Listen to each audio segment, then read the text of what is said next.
Good afternoon, Westwood. The Wolverine Report Special Edition. Evan, this is our second time that we've done a sports wrap, and we're looking forward to this. It's been 20 episodes in between, and I think we got a good understanding of how we do this thing a little bit, and excited to talk about some of these fall sports, huh? We've come a long way from our last recap. The last recap we had just the black curtain. We didn't have any of these hats. We didn't have the setup we had, and we're 20-plus episodes in. What a season we've had already. Yeah, and since then we've done more live games. We've covered basically every sport except cross country. We were able to get to cross country to see a little bit of it, but we didn't cover it the way that we've covered, in-depth live play-by-play and whatnot.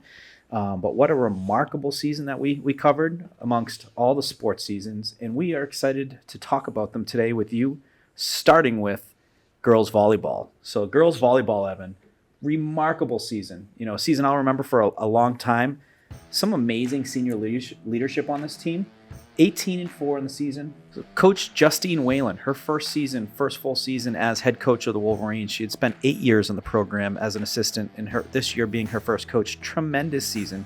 She did a terrific job having her players ready to play. Amazing in-game adjustments as well, and just a terrific job. And the captains, terrific captains. Catherine Sannel, Angelina Holmesy, Frankie Gennari. No better leaders for your Wolverines in that senior class, Evan. In addition to those captains, were remarkable. Maddie Risha, Emmy Roberts, the amount of digs Emmy Roberts had, milestone in the playoffs, 250 digs in the Masconomet win. Maddie Risha, who had huge serves, she was going on, sets of 4, sets of 5, of her serve runs with aces, match points, coming in off the bench as a huge asset.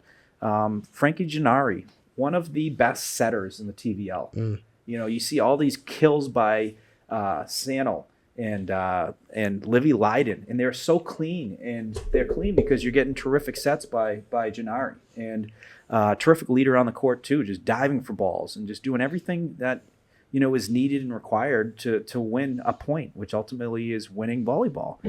Grace Fiscaldo, terrific leader. She had an amazing season. She had some injuries at the end of the season, which was unfortunate, for her. She couldn't be out there, but she was rooting her teammates on, during the playoffs. An amazing leader and such an impactful player for the Wolverines this year. And Megan Greeley.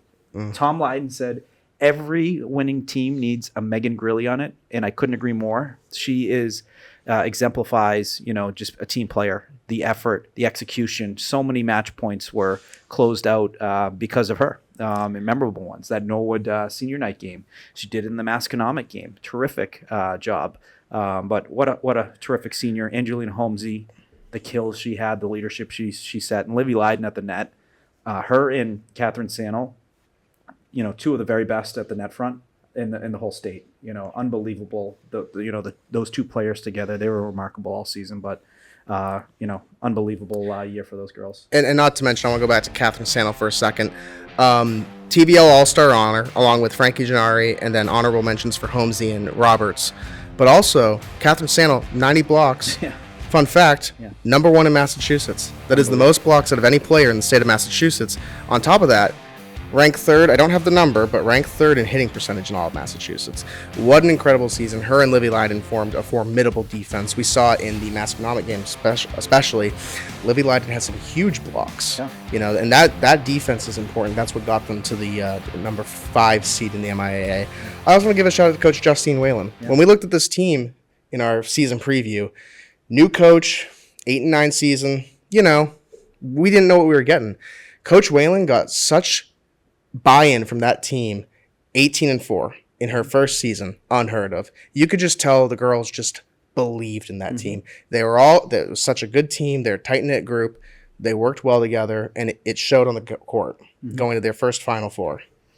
100%. You mentioned Livy Leiden, the net front presence she had. One of my favorite calls was that senior night game versus Norwood, and she had a big point when Westwood was down in the 3rd set.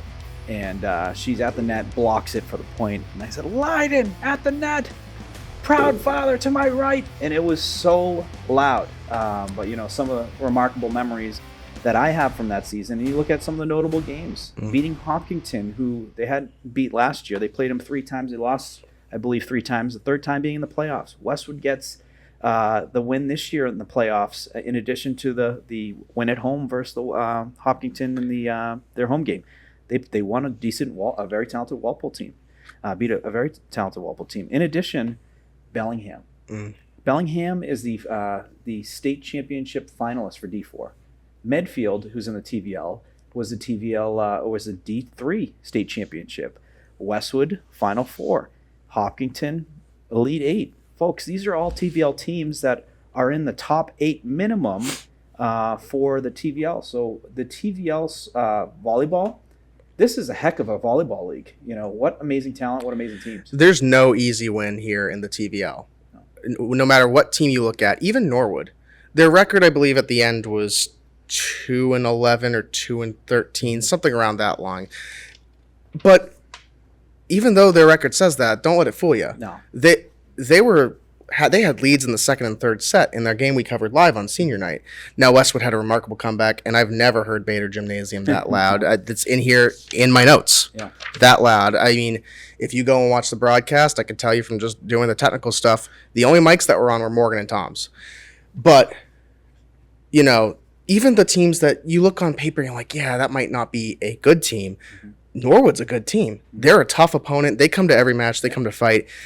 There's no easy win, no matter what way you look at it, no matter what team you look at. And then, Westwood went 18-4, and they weren't the TVL champs. No. Hopkinton was. Hopkinton was, I believe, ranked 4th. They were one of the best teams in the state.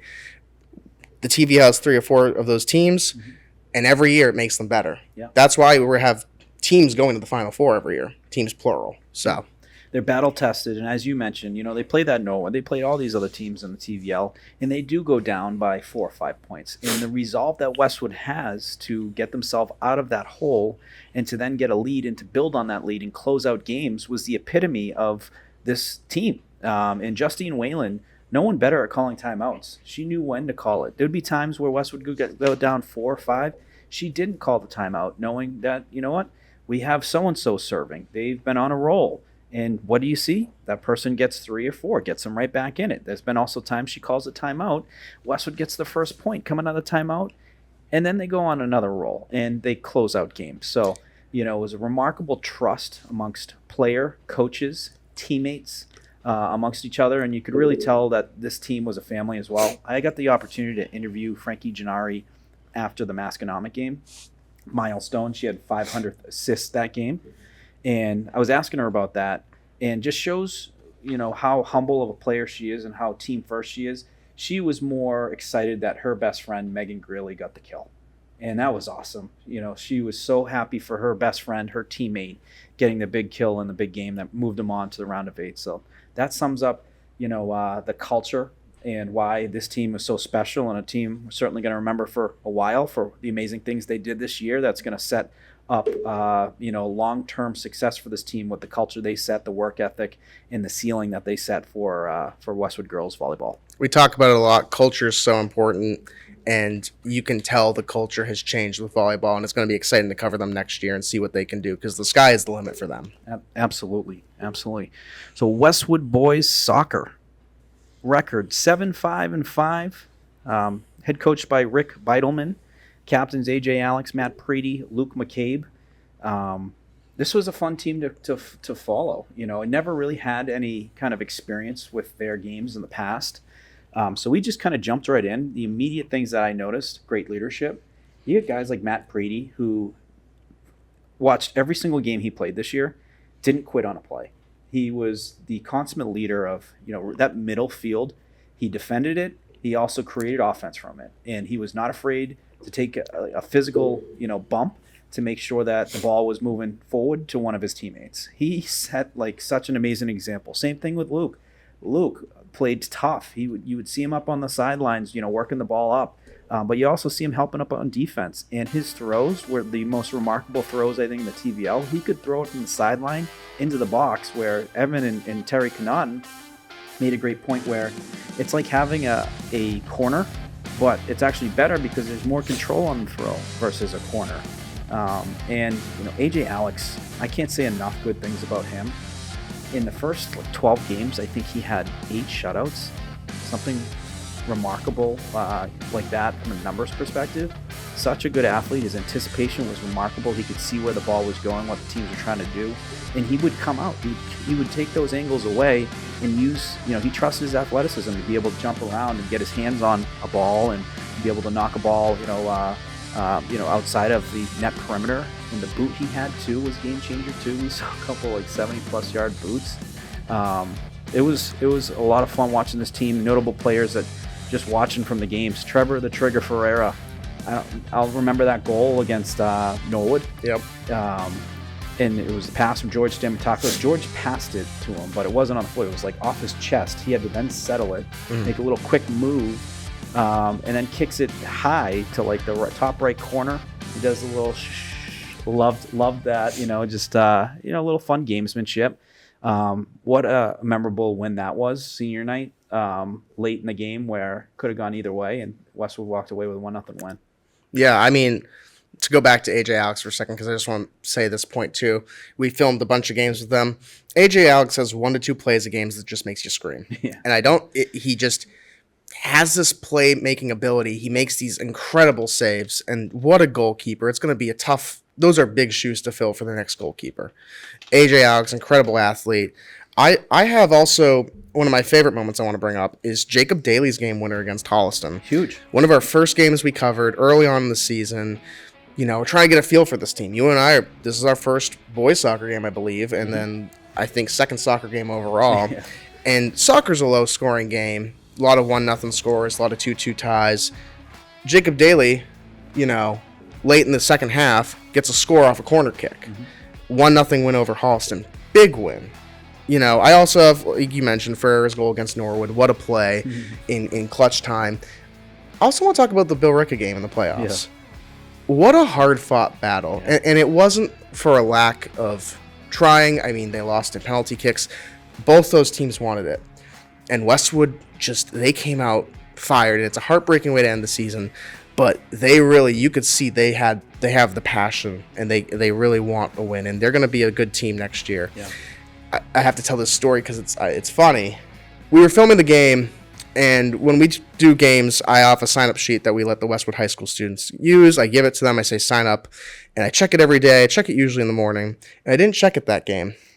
And Skylar, an old intern and someone who does a lot of work for us, signed up for the game, and I didn't see that. So we're filming the game, and I said, you can do the camera, and I'll hop on the microphone and whatever. And it's late in the second half, and I believe it's 1-0 Bill Ricca, and I had to go to the bathroom. And I was like, I'm not going to make it. Well, Skylar's here, and they won't miss me. And we had Andres and Terry Connaughton on, two other guest commentators that we were fortunate enough to have. So I was like, you know what? They won't miss me for a few minutes. So I go to the bathroom down in the bleachers, and as I'm washing my hands and walking out, I hear Flay Hive erupt. And I walk out, and sure enough, I believe it's a Ferreira goal to tie the game. What a hard-fought season. Yeah. Great season, great memory. I remember coming back and being like, I should just not watch the game. And I probably shouldn't have, but... Stay in the bathroom until we say it's good to come out. Probably should have, but, boys soccer, they really, I think, turned it up late in the season as well. Yeah. They were a better team than their record, I think, shows. Yeah. I think mid-season they kind of got into a little bit of a slump, but they figured it out. They rallied as a team. They kind of worked on it, got to a good point, and I think that's a team that next year, if they can build off of that, they're going to be a really successful team. Yeah. We mentioned Alex, the defense, terrific and consistent all season. Hugh Nicholson, amazing. He's like the sweeper for the Wolverines. You add Martin in the mix and Berlinger. They were terrific, and Luke's twin brother, Luke McCabe in the defensive end. They were been, amazing all year, and just really did a great job of keeping the ball on the other side of the 50. And really looking forward to the prospects of the young guys they have. George Stamatakos, talented freshman for the Wolverines. They had a injured Chilangwa all year. Leo Chilangwa started his first game of the season was in the Dedham game, scores a goal. And big frame. A talented player, was able to settle the ball down and make some great plays, some crosses, and even just with positioning. Great job in the Bill Ricker game too. So a really exciting season. Owen Rezick coming back next year. He had a lot of firepower on the offensive end. Sataraju. There's a lot to be excited about for next year's season, but fun season. Notable games. That Holliston win 1-0. Dedham win 2-0. They had a tie versus a tough Medfield team 1-1. Ashland another 1-0 win after a tie in the I think the opening part of the season. And that Norwood game, the senior night, 1-0 on the Ferreira goal. If you look at the Norwood goal that Ferreira had and the goal in Bill Ricker that Ferreira had, kind of similar. Pass from Stamatakos. Stamatakos actually did a heel pass in the Bill Ricker game. And Ferreira had 4 guys, if you look. He had to go outside the first one. Then he goes out the side the second one. There was third one who kind of went in the mix. He went outside of him, and then there was just one more player, went just outside, and then went across the goal to put that in the back of the net for a goal. Remarkable goal when you look at the numbers that they had, and just one Trevor the Trigger Ferreira. So really, really fun season with them. Excited about next year, and a lot of good memories made from covering this team this year. Girls soccer. So, girls soccer season, we had the great opportunity to bring them onto the podcast over the summer, and terrific leaders. Girls were fired up for the season, and a lot of the things we talked about were their excitement for getting into the TVL season, getting some big wins with their teammates, being together. Having organized activities outside of soccer. And coming away with some big wins, memorable wins, and make it to the playoffs. Those are all things that they considered would be a successful season. They checked off every single one of those boxes. And on the record for the season, 11-7-2, they played some very difficult teams. So don't let the record fool you how talented this team was and how successful the season was as well. Caitlin Ferreira, Hannah Calloway, Harper Morrison were the leaders, the counted upon captains, and they did not take a second off. When I watched them play, they would set the tone every single game in different ways. Harper setting the tone of, organizing the chaos. When chaos was coming back, she would get the ball, settle it down, and then create offense from it. Hannah Calloway did such a good job of moving that ball up, finding an open player, taking it to the net, being able to get some good goals off of, good possessions that are moving forward. And Caitlin Ferreira, fearless, reckless abandon. She would not afraid to go, where it might be physical, and fearless. She would do this to win battles, these hard-fought 50-50 battles. She was not afraid to go in there, win these turnovers, and create some great offense. But the notable games, man, there was a lot. I mean, we had them on episode 3 of the Wolverine Report, and we talked to them about their upcoming games that season. And we asked them, what's a game you have circled on your calendar? And without hesitation, all 3 of them said Hopkinton. Yeah. To give you some backstory on Hopkinton entering this season had not lost a TVL match since 2022. Undefeated, TVL champs last year, TVL champs this year. Tough opponent. They only lost 1 game this season, and that 1 game was to your Westwood girls soccer team. Dominant 3-1 win. 3-1. And probably some of my favorite calls of the season, too. Absolutely. So, big goal by Olivia Shea.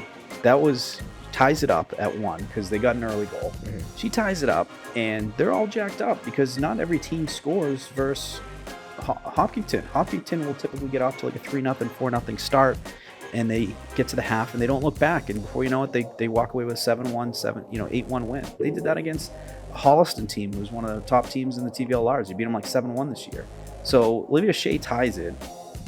Wolverines then, go into the half tied 1-1. Big victory. Now they're able to make some adjustments. Now they're able to say, hey, you know what? This is what we need to do. We've seen what they've brought, and we're not intimidated by it. We have a good team, and, now let's make our adjustments, make them have to adjust to us, which they did.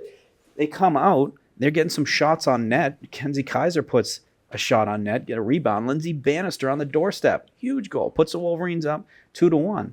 And the Wolverines didn't play passive. They didn't play like we're lucky to be here. We just want hope for the best. No, they earned that win by continuing to play solid defense, they shut down Recupero, who's probably the most talented offensive player in the league, when you had a one-on-one matchup with the most talented defensive player in the league and in the state, and Harper Morrison, not Heather, her mother, Harper Morrison. It was just such a cool to see, iron versus iron. And then Aaron Gannon. That Gannon goal was the nail in the coffin. Yep. And probably one of my favorite calls of, it's going into Westwood's trying to get into a high scoring area. Shot on net. Score! Aaron Gannon. The back of the net finds the low left corner. And then you had mentioned, the nickname. Yep. So for backstory on that, Aaron's teammate on girls hockey, Maeve Curtin, is also a Westwood High School student who does a lot of work with us. And she had told me ahead of time that the hockey team gave her the nickname Gannon the Cannon. So she was like, you should, use that nickname. So we had some fun. But once again, great goal by Gannon. And I think what's big about that Hopkinton game, let's make no mistake, Hopkinton's one of the best teams in the state still. Even with the Westwood win, they're still one of the best teams in the state. Yeah. And what I think is really good about that game in particular is you had a lot of non-seniors playing in that game. Yep. Aaron Gannon, Izzy Hansen, Lindsay Bannister, I believe. These are players who are getting that experience ahead of time, so next season, they know what they're expecting. Because make no mistake, Hopkins is not going anywhere for a while. They're still a dominant team. They're still one of the best in the state. It's going to be a great rivalry to follow. But just getting your underclassmen that experience against an opponent like that just helps you when you go into the playoffs. Yeah. And Westwood had, they went a little further this year in the playoffs. Last year, they were out in the round of 32. They had a win against Bishop Stang and then lost against, I believe,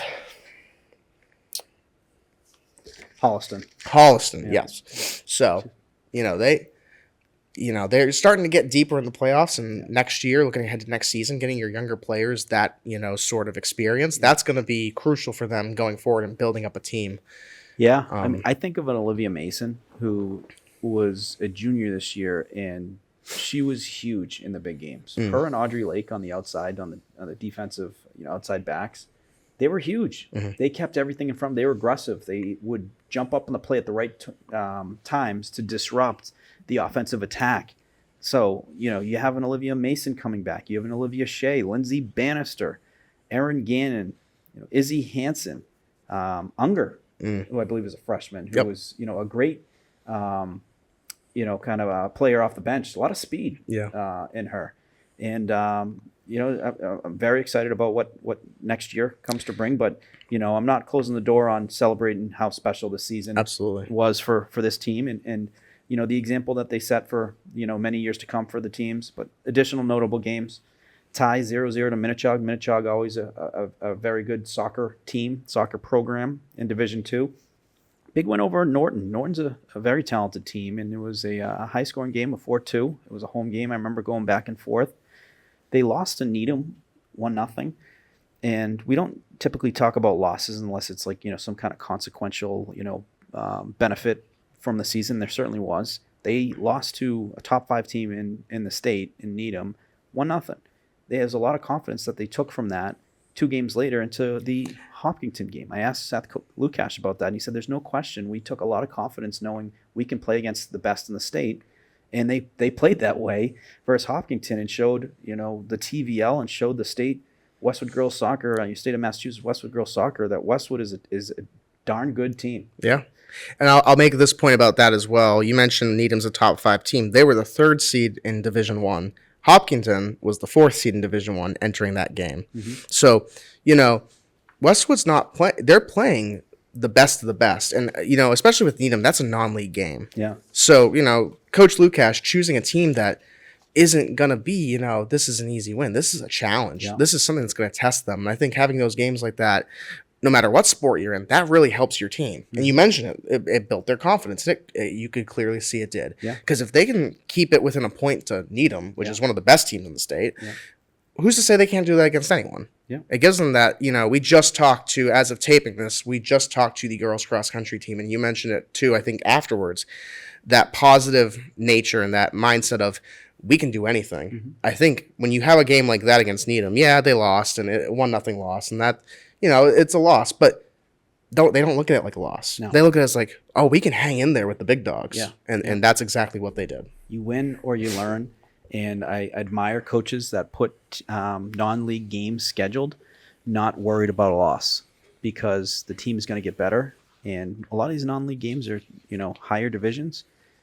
So it's going to get you better for your division playoff run and going after your division state championship run. So kudos to Coach Seth Lukash of setting the games up like that to make the team better, and they certainly did. Want to talk about our good friends, the golf team. We had a lot of fun with this. We really did. That was one of the most unique things I've ever filmed.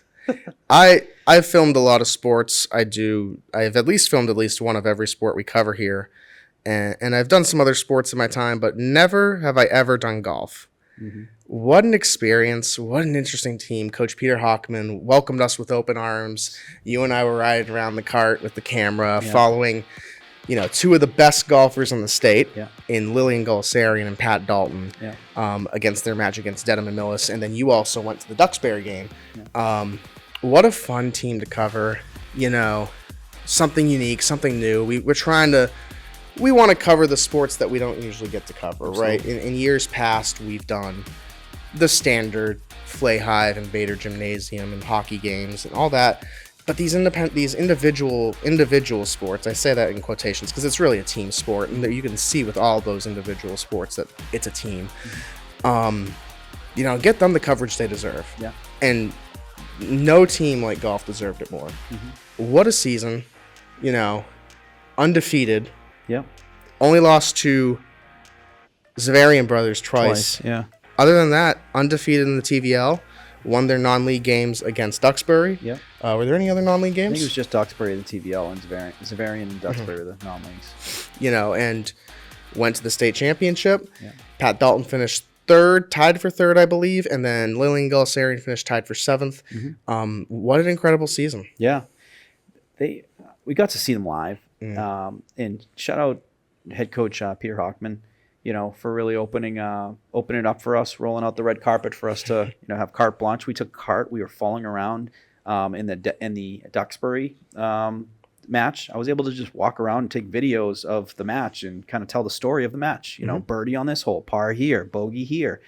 But to be there and also talk with the players, kind of tap into their mindset, it was remarkable. Like Lillian Gulsarian, one of the most impressive athletes at Westwood High School. She, we talked about what she did in the tournament. She was tied for seventh in the state championship. Shot plus 274. That's an amazing score. Tough, cold conditions. She then went out that Sunday and was second overall in the New Englands. And this was for the girls division. So in the state championship, she was competing with guys. Same tees, everything. She is a remarkable talent. Keep her name on the radar. I would not be surprised if she plays professional. She's already knocking on the door for playing professional tournaments. Still an amateur, still has her amateur status. She's going to play at Penn State next year. But she's been playing in a lot of mass golf events. She's been winning as well. We talked about how she made it to a Monday qualifier for the LPGA event in Boston. Had she made that, she would have still been an amateur. So she would have played and not gotten money from it.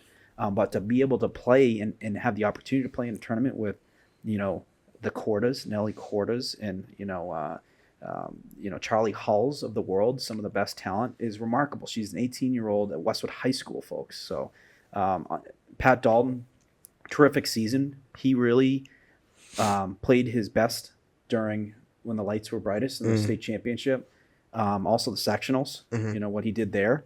And having that 1-2 punch in Lillian and Pat, remarkable. And then, Sean Blomquist, very solid. He's one of the captains as well, hockey player. He was always a solid number 3. Kyle Harvey, our guy, the cross guy, terrific season. Jack End, Aiden Smith, Brady Dumais. Just a great team, fun team to follow. A season they certainly should be very proud of.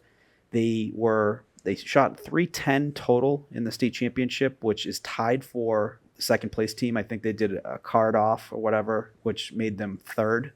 They'll basically break it down like that. So they're technically not the runner up. I think they're third, but remarkable season.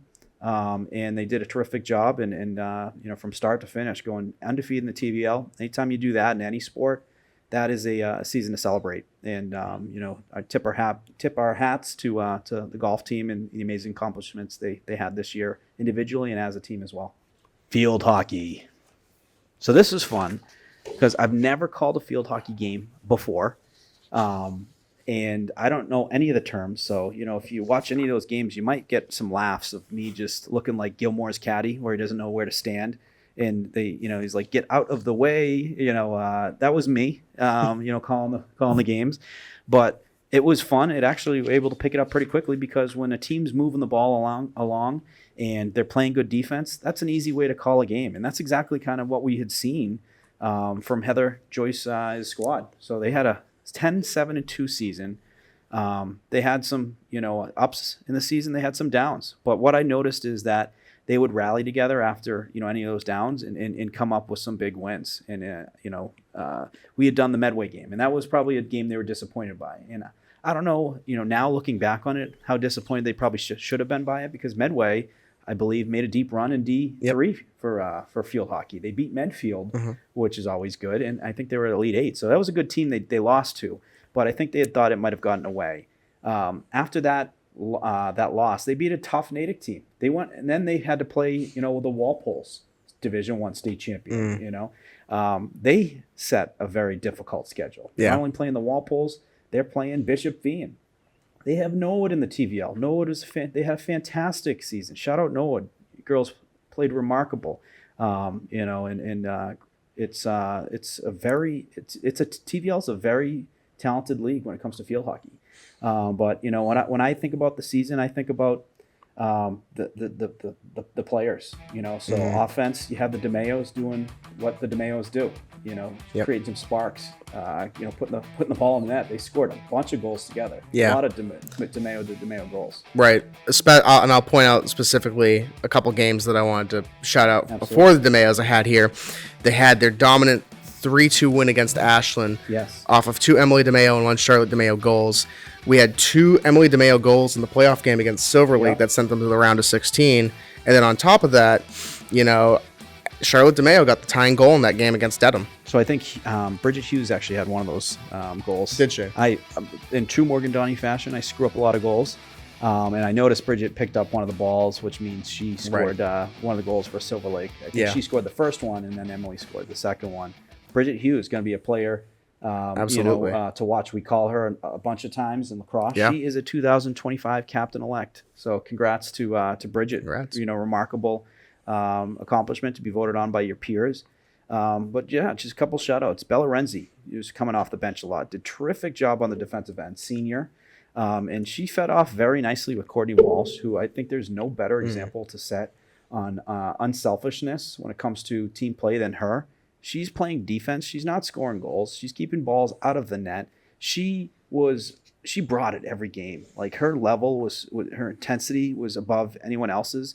She loves field hockey. You could tell, like, the body language she has. She's all in. And one of my favorite players to watch this season was Courtney Walsh. Just what a remarkable leader, player, and just unselfish, player, and a great example to follow. And, you have the Kate Sullivans, super impressive offensive player. Ava Themistocles, terrific defender. Keep an eye on, folks. Emma Fitzpatrick, one of the more impressive players I saw with breaking out of the neutral zone and, turning into offense. She can move, and she's got great handle. And I think she's going to be a very talented player for the Wolverines for many years to come. She's only a sophomore. Maeve Hennessy. Shout out Maeve. She is the caretaker for Goose Donahue, my bulldog when I'm away. Goose, big fan of Maeve. Number 1 for your Wolverines. Mary Cosavera, terrific on defense. 2025 captain-elect, as well as Callan Dempsey, 2025 captain-elect. So, and then, you can't do anything on the defensive end or win games without a really good goaltender.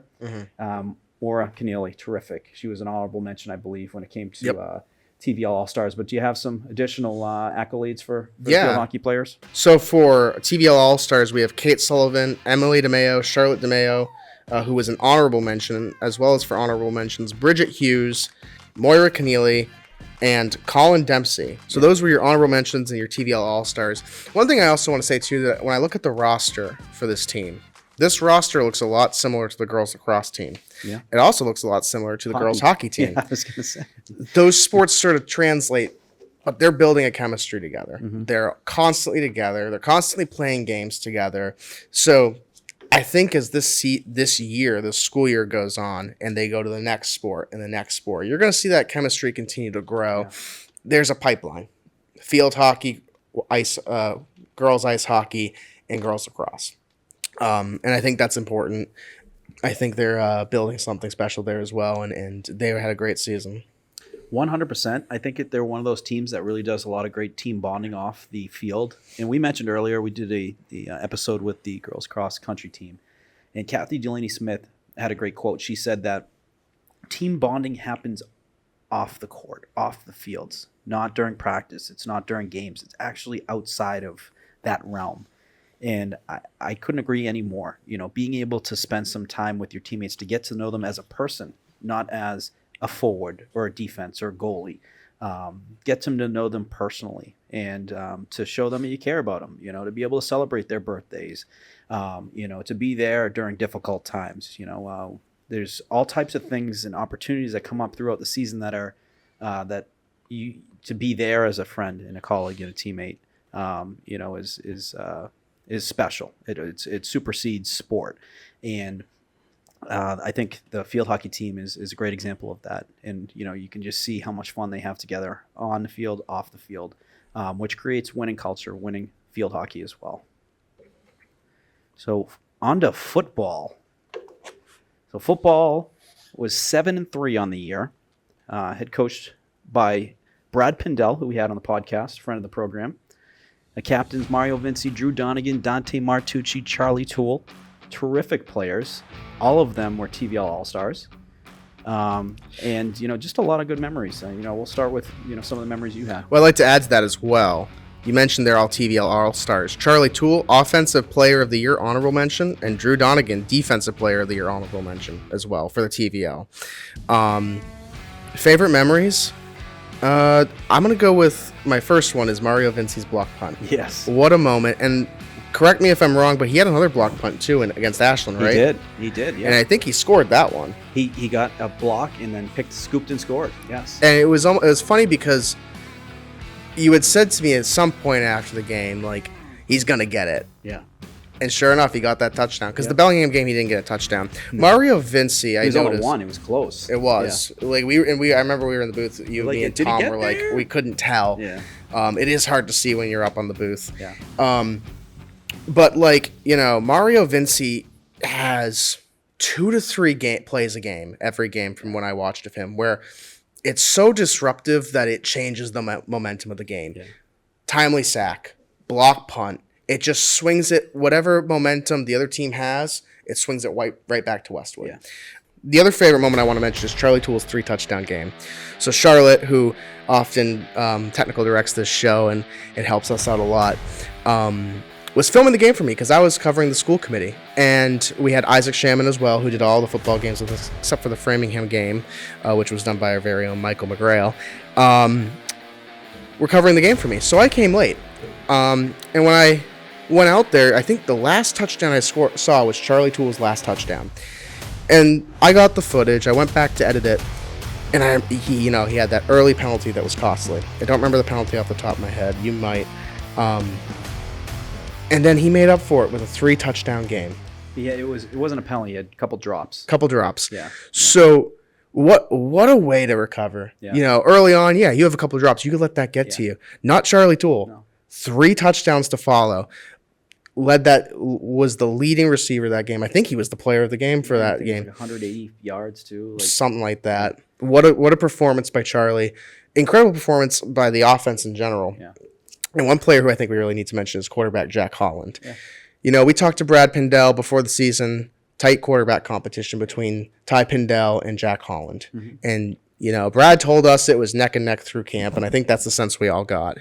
And, you know, I got it too from watching both quarterbacks. I was watching the Framingham game earlier when I was editing it. Pindell's making great throws. Mm-hmm. And then you watch Jack Holland, and he's making great throws. But, something I tell a lot of our interns and a lot of the students is the best ability is availability. Mm-hmm. And when Ty Pindell got hurt, unfortunately, Jack Holland stepped up big. Yeah. He came in, he was ready to go, and he led that team. He took the opportunity he got and just ran with it. And it was really incredible to see those first couple games. He took it and he ran. And that's, what a way to step up for Jack Holland. He was really fun to watch. He had a couple plays that just wowed you. Yeah. Great overall season for him as well. Yeah. I had the opportunity to coach Jack in hockey, mm-hmm. and he made the team, the varsity team as a sophomore. And he was the backup. He got in, I think, maybe a game or two. We had a talented goalie that was playing, and he basically and kind of similar to football. So he was kind of slated after Donegan's brother left to be that starting quarterback, and Devin Hunt came in. Devin Hunt, terrific player. He ended up being the TVL MVP, and it was kind of a tough situation. But Jack handled things with grace, and he was patient, and he just kept focused, waiting for his time. And when his time and his number was called, he was there to deliver. And, what a remarkable example of patience, resiliency, leadership. And, to go back to the hockey side of things, Jack, ended up becoming the starter his junior year, after, being that backup his sophomore year. And he becomes the TVL large goalie of the year. He went out with this opportunity. He snatched it and had a terrific season last year for the hockey team. Couldn't be more proud of Jack, how he kind of handled adversity, and how he, just went out there and when his number was called, he took full advantage of him. So, just a terrific example of a leader swallowing kind of pride. It's easy to be negative in any difficult situation. He chose not to be, and did a terrific job, and we're so proud of him, and what a successful season that he had. And I do want to give a shout out to people near and dear to Jack's heart, his offensive line. I would be remiss not to give a shout out to the big boys. They've done a terrific job, giving him time, also creating some big holes for Dante Martucci, who's had a phenomenal season. So shout out to Peter Mills, Mario Vinci, Gianni Martucci, Kevin Klema, Ben Rosa, and shout out to John Chisholm. I was doing the Norwood game with Eddie Hickey, the Buffalo, a Norwood legend. He's been involved in Norwood football for 30 plus years. He said that John Chisholm is the Dante Scarnecchia of Massachusetts high school football. He's coached at multiple different programs, yep. But there is no better coach when it comes to the offensive line position than Coach Chisholm and what he's done. And we've seen it. He had a young squad. The only returner was Mario Vinci. He brought this whole new squad in who's done terrific things. On top of that, Dante Martucci, stud. Drew Donegan. We knew what he could do on defense. What he did on offense this year, just an amazing value add. The physical plays we saw in the goal line in Quincy and other games. Thomas Warren, stud. What a terrific receiver for the Wolverines, going up to get the ball. He had the game winner versus Dedham. He had a big catch for a touchdown in stride versus Framingham.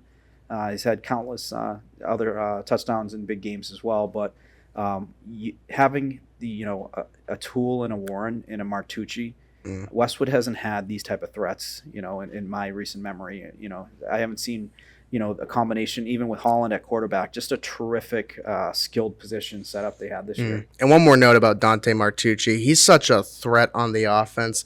You got a guy like Martucci, Ryan. If you don't stop him, he can run over you. He's a hard-nosed runner. He's a power back. He's a guy Dan Campbell would probably want on his team.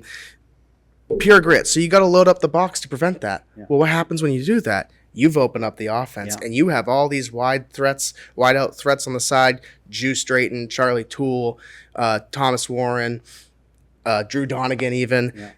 It completely opens up the offense for them. Yeah. So, games are won and lost in the trenches, and that offensive line with that, punch from Dante Martucci, that opened up the Westwood offense. Yeah. And one more note before I think we move on is we still have one more game to go as of taping this. The Holliston game, which we'll put the score here because this will be out after the Holliston game, still upcoming. Yeah. And that's a big game. because that's for a share of the TVL On the title. line. Yep. So a lot on the line. Looking forward to seeing what they do, and another great season from Westwood football. Yep. Shout out to the defense too. So Mario Vinci, terrific on the D line. Keelan McDonald, what an amazing year he had. He's only a sophomore. He's probably averaged 2-3 sacks a game. We've been calling his name a ton. Just found out the other day, Keelan's mom, she was 2 years ahead of me at Westwood High School. Kelly Farrell, and graduated with my sister Caroline. So, small world, and, life comes at you full circle. Dante Martucci was terrific on defense. Brendan Sendrick, what he did this year, linebacker position, really excited about that coming back. He's going to be a great running back as well. Sean McGregor, terrific contributions. Ben Rosa, what an absolute stud on defense. Just a great example of a kid that went out his senior year and just balled out, like just made play after play. It wasn't just making plays in the backfield. He was covering receivers out of the he was covering running backs, even tougher, coming out of the backfield on out routes.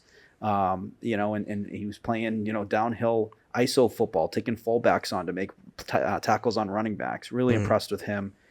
Dawson Rose chipping in on the defensive end. Defensive backs were terrific. Drew Donegan, honorable mention, defensive player of the year. Jaden Drayton was terrific as a corner. Bunch of interceptions, pass breakups. Charlie Toole, he gets a lot of credit, and rightfully so, at wide receiver. He's probably one of the best cornerbacks I've ever seen play at Westwood. I've seen a ton. I was a cornerback myself. He's one of the best I've ever seen. He's got his hand always in the hip pocket. There's no kid that's beating him. If he does, make a mistake, he closes those gaps. Such a sound defensive back, smart, good vision, and then just lets his athleticism, be an advantage on any matchup he's been in. So that was, always good to watch that. But, just to finish off the games, big wins over Quincy, huge win on the road versus Medway. Medway was undefeated at the time. That Hopkinton win. We can't forget about the Dedham win. It was on the road. It was basically a walk-off touchdown pass to Warren. And then the Ashland game, Halloween game. Wolverines were down 14-0.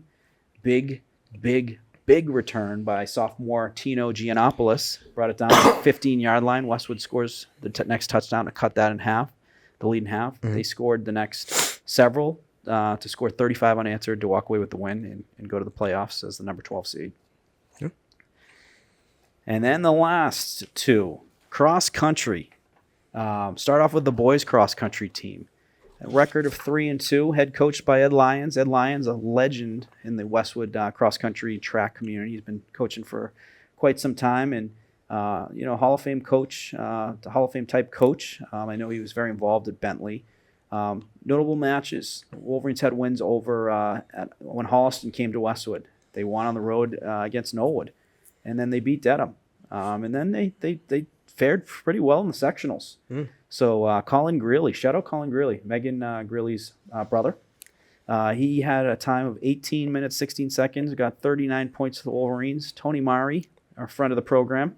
Shout out Tony, one of the captain, I think co-captain with Colin. 18-25, just behind Colin, 43 points. And then Owen Kochi, 18 minutes, 34 seconds, 48 points. Itai Citron, 18 minutes, 52 for 59 points. And then great name here, Liam LaCroix. Love it. I love drinking LaCroix. Good choice. 19 minutes, 12 seconds, 73 points. So a fantastic season for them. We got to go see, I believe it was the match versus Holliston that they won. Yeah, we were there ahead of time prepping for a game, and we happened to see they were doing a match, and we just, did a little bit of recon. And one thing I'll say about that I noticed is, they're a good tight-knit team. As each team member was coming across the finish line and doing their, end of race cool down, they're high-fiving each other, they're supporting each other. They're a good tight-knit team. Coach Lyons does a great job. You can tell just by talking to Captain Tony Murray. He, hyped him up and said wonderful things about him, and he does do a good job. And, cross country had a good season. Like you said, great job at the sectionals. And these guys, looking at these times, they're very close to each other. Yeah. They're a very consistent, very similar team. 20 seconds off here and there. That's very doable, and that's what takes you to the state championship and wins you state championships. We just had the girls on, and what the 7 did with their times, was remarkable. Yeah. And it's something that it can be done. It can be done in a given year. So, but super successful season. We had a lot of fun talking with Tony and Henrik. Looking forward to bringing them on again soon, and we will be certainly involved in the spring track season. So keep an eye out there, folks. A lot of fun. Congratulations to boys cross country on a successful season led by Colin Greeley and Tony Murray and head coach Ed Lyons. So, which we want to end our Wolverine Report special edition with the Division II state champion cross country champs, your Westwood girls cross country. Unbelievable season, undefeated in the Tri-Valley League, went 5-0. At Ashland, they won 19-35. Versus Holliston, they won 26-33. At Norwood, 24-35. Versus Dedham, 15-49. And then at versus Hopkinton, they won 25-30. Sectionals, first place with 79 points. Remarkable. Taya Pagnotti setting the tone. 19 minutes, 47 seconds. Susanna Rockers, sophomore. So Taya's a junior. Susanna, sophomore, 20 minutes, 15 seconds, 10 points. Maeve Gavin, junior, 20 minutes, 28 seconds, 13 points. Haley Cashman, sophomore, 21-30, 23 points. This is 1, 2, 3, 4. And the fourth person's got 23 points. The lower the number, the better. There's hundreds of people in this race. So these are unbelievable. Kiara Chi, 21-52, 26 points. This is the fifth person, and she's got 26. Kara Sullivan, 22-10, 31 points. And then senior leader, captain, Delia Kelly, 23, 9 seconds, 56 points. Remarkable. That was the sectionals. So before I get into the state championship, Evan, your thoughts? I mean, I think we knew pretty quickly when we were looking at the store's stats just throughout the season. We try to keep as up to date with every sport as we can. 5-0 already. That's something, and that kind of caught my attention. I know I kind of mentioned it to you at that point. And then we started talking to Coach Gentian, and I'm talking to her, and we're following along, and then I'm realizing this is a really good team. We don't get to go to many meets and see this in person, but Division IIA sectional champions. What a team! I mean, and one thing I'll say is how lucky are we that we're covering a historic team, and we'll get into a little bit of the history in a minute, but this team already, when you just look at the scores right now, Ashland 19-35, Holliston 26-33, Norwood 24-35, Dedham 15-49, Hopkinton 25-30. I think all but one of those is a double-digit win, if my math is correct. Yeah. You can't write dominance like that. What a team. And it translated to the state championship. What I will say about the history of the state championship is I looked at cross country, I looked at indoor track, and I looked at outdoor track. And there's similar sports, and track is a little different because you have throwing and shot put and stuff like that. There's one championship, and it was in 1977. And for the first time ever, girls cross country brought home a state championship. And some of the times, Taya Pagnotti, 1932 for 5 points. She finished fifth. Susanna Rockers, 17 points. Maeve Gavin, 20 points. Haley Cashman, 36 points. Kiara Chi, 45 points. Kara Sullivan, 56. And Delia Kelly, 75 points. That was, I believe, 123. That's in the state championship. The next team was 154. Yeah. The third place team was in the 190s. Yeah. Just overall, dominant. I think you can't describe it any better than just dominant. I think they are still on a high of the championship, and head coach Gentine gets it, and she's kind of on the similar lines of us, where what they did is so remarkable and unprecedented. To do it with one senior and everyone basically underclassmen. We're looking at this. So Pagnotti, junior, Rockers, sophomore, Gavin, junior, Cashman, sophomore, Chi, freshman, Sullivan, sophomore, and then Delia Kelly was the senior. There's a great chance to go back to back.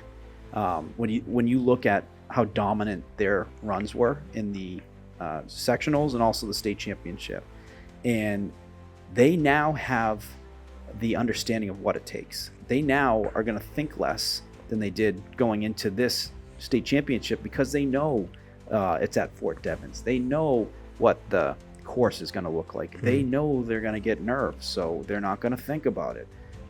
They know what their teammate is going to do and put themselves out on the line for them, because that's what teams do. You do it, you can't quit or let down because you don't want to let your teammate down. And that's what they were telling us. Yeah. And just a remarkable championship that is going to be unprecedented for many, many years to come for what they did here at Westwood High School and being the first ever girls cross country team to win a state, or cross country team to win a state championship. And what they did too is it creates culture.